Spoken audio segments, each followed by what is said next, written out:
मेरे प्यारे बच्चों, एक बार फिर से स्वागत है आप सभी का अपने YouTube चैनल ड्रॉप नर्सिंग पे। मैं अभिषेक चौहान आज आपके लिए बहुत ही ज़्यादा इम्पोर्टेंट टॉपिक लेके आया हूँ, जिसमें आपको आज ये आज की क्लास में आप जानेंगे कि कौन कौन से आर्टिकल्स होते हैं जब हम किसी पेशेंट का सैंपल कलेक्ट करने जाते हैं। ठीक है, उसका ब्लड सैंपल हम कलेक्ट करने जाते हैं तो कौन कौन से आर्टिकल की हमें नीड होती है।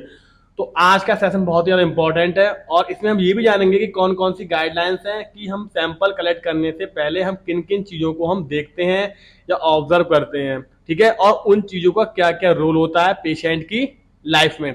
तो लाइफ का मतलब क्या है, पेशेंट का उस प्रोसीजर को परफॉर्म करने में। ठीक है, तो आज की क्लास को कोई मिस मत कीजिएगा और चैनल को ज़्यादा शेयर सब्सक्राइब कीजिएगा। और आज की क्लास आपको कैसी लगी कमेंट बॉक्स में जाके कमेंट जरूर से जरूर कीजिएगा। और किसी भी क्लास की पीडीएफ के लिए आप कमेंट बॉक्स में जाकर कमेंट कर सकते हैं और बता सकते हैं कि आज तक ही सर मुझे इस क्लास की पीडीएफ चाहिए। कुछ टाइम बाद हम एक सीरीज लेके आने वाले हैं जिसमें हर एक टॉपिक की आपको पीडीएफ मिलेगी। तो टॉपिक स्टार्ट करते हैं। तो आज आप देख रहे हैं, ये आपका मेन जो हेडिंग है इस पर आप देख रहे होंगे, आर्टिकल फॉर सैंपल कलेक्शन। मतलब कौन कौन से आर्टिकल्स होते हैं जो सैंपल कलेक्ट करने में हमारी हेल्प करते हैं। तो एक तो है आपका एल्कोहल स्वैब। ये सारी चीजें आप जानते हैं, इसमें कुछ नया नहीं है कि एल्कोहल स्वैब क्या होता है। ठीक है, और इसका यूज क्या होता है। एल्कोहल स्वैब क्या होता है, पहले मैं आपको सारे का आर्टिकल बता देता हूँ। Alcohol swab, tunicate, syringe, Biles, that is very important. Bile के बिना तो सैंपल कलेक्ट किस में करेंगे, कॉटन बॉल और बैंडेड। ठीक है, तो सबसे पहले हम देखते हैं कि एल्कोहल का यूज क्या होता है। तो एल्कोहल का यूज होता है कि जिस एरिया को हमने चूज किया है या जिस पर्टिकुलर साइट से हम सैंपल कलेक्ट कर रहे हैं उस पर्टिकुलर साइट को क्लीन करना एल्कोहल स्वैब के थ्रू। जो कि आपने जो प्रीवियस क्लास थी इसमें हैंड वॉशिंग में मैंने आपको बताया था, गुड बेस्ट में आपने जो चार्ट दिखाया था आपको, उससे पता चल गया होगा कि हम एल्कोहल स्वैब से अगर हम हैंड वॉश करते हैं या तो कितना मतलब रेशियो रहता है इन बैक्टीरिया किल होने का। ट्यूनिकेट क्या होता है, ट्यूनिकेट के थ्रू हम क्या करते हैं, पेशेंट की वेन को विजुलाइज करते हैं। पेशेंट अगर थिनी है तब भी हम ट्यूनिकेट यूज करते हैं, पेशेंट अगर थिनी नहीं है तब भी हम ट्यूनिकेट का यूज करते हैं पेशेंट की वेन को प्रॉपर तरीके से विजुलाइज करने के लिए। And then 10 ml syringe. 10 ml syringe का यूज क्या होता है, ब्लड सैंपल को कलेक्ट करने के लिए। लेकिन क्या होता है, जो 10 ml सिरिंज की जो निडल होती है ये काफी मोटी होती है। तो हम क्या करते हैं, 5 ml निडल लेते हैं और उसमें हम कनेक्ट करके पेशेंट का सैंपल हम कलेक्ट करते हैं। वाइल्स, प्लेन वाइल हैं, ईडीटी वाइल्स हैं। इसके बारे में एक सेपरेट वीडियो में आपको आने वाले टाइम में बना के दूंगा, आप बिल्कुल टेंशन मत लीजिएगा, एक इसकी पर्टिकुलर सेशन इसका लूंगा मैं आपको। और then cotton ball. Cotton ball क्या होती है, सैंपल लेने के बाद पूरा प्रोसीजर होने के बाद हम उस पर्टिकुलर एरिया को हम कॉटन से कवर करके हम पेशेंट का आर्म है या जिस भी एरिया लिया है हमसे वहां पे कॉटन को प्लेस करते हैं। बैंडेज क्या होता है, उस प्रॉपर सैंपलिंग डाटा कलेक्ट करने के बाद हम क्या करते हैं, बैंडेज को लेके पेशेंट के उस एरिया पे हम क्या करते हैं, उसे लगा देते हैं।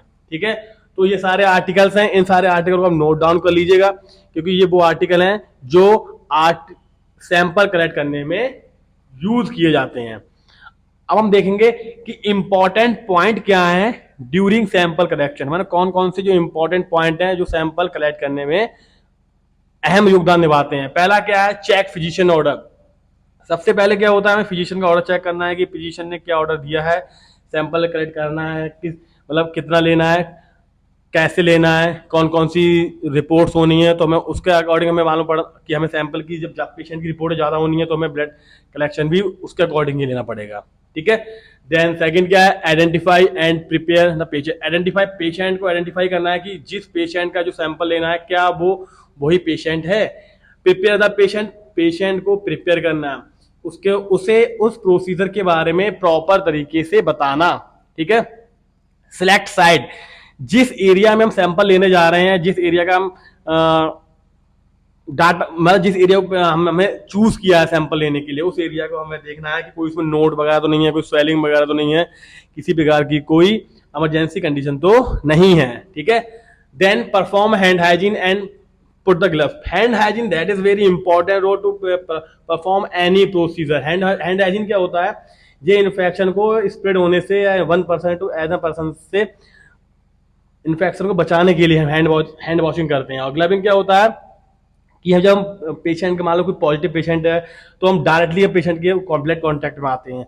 जब हम डायरेक्टली पेशेंट के ब्लड कॉन्टैक्ट में आते हैं तो इन्फेक्शन होने के चांसेस बहुत ज्यादा होते हैं। ठीक है, डिसइंफेक्टेड एंटासाइड्स एंड एल्कोहल स्वैब, जो अभी आपने डायग्राम मैंने अभी आपको पिक्चर में दिखाया था कि एल्कोहल स्वैब लेते हैं। प्रोवाइड क्लीन इन्वायरमेंट, जिस एरिया में हमने पेशेंट का सैंपल लिया है वो क्या होना चाहिए, शांत, क्लीन, तो प्रॉपर इन्वायरमेंट होना चाहिए पेशेंट के सैंपल के according. Wear gloves, lab cotton, ये सारे आपने देखा था। ऑलवेज ट्यूनिकेट, मैंने आपको बता दिया ट्यूनिकेट यूज क्या होता है। Dispose on needle immediately upon remove the, मतलब पेशेंट जो, एंड देन क्या है, cover the side small bandage for cotton ball, मतलब क्या है जो नीडल हमने यूज करी है उसे हमें क्विकली क्या करना है, उसे डिस्कार्ड करना है, नीडल कटर से कट करके उसे डिस्कार्ड करना है। और क्या है, कवर अप द साइड, जो साइड हमें चूज करी थी उसे हमें बैंडेज कॉटन से या हमें उसे कवर अप करके रखना है, जिससे क्या होता है कोई ना कोई पेशेंट को इन्फेक्शन ना लगे। तो ये सारे पॉइंट आज के आपके थे कि हम जो डाटा कलेक्ट, जो हम पेशेंट का सैंपल कलेक्ट करते हैं, उन किन किन चीज़ों को हम ध्यान में रखते हैं। तो मेरे प्यारे बच्चों, आज की क्लास आपके लिए कैसी लगी प्लीज कमेंट बॉक्स में कमेंट कीजिएगा। चैनल को ज़्यादा से ज़्यादा शेयर कीजिएगा मेरे प्यारे बच्चों, क्योंकि आपका हर एक कमेंट, आपका हर एक लाइक मेरे लिए बहुत ही ज़्यादा इंपॉर्टेंट है।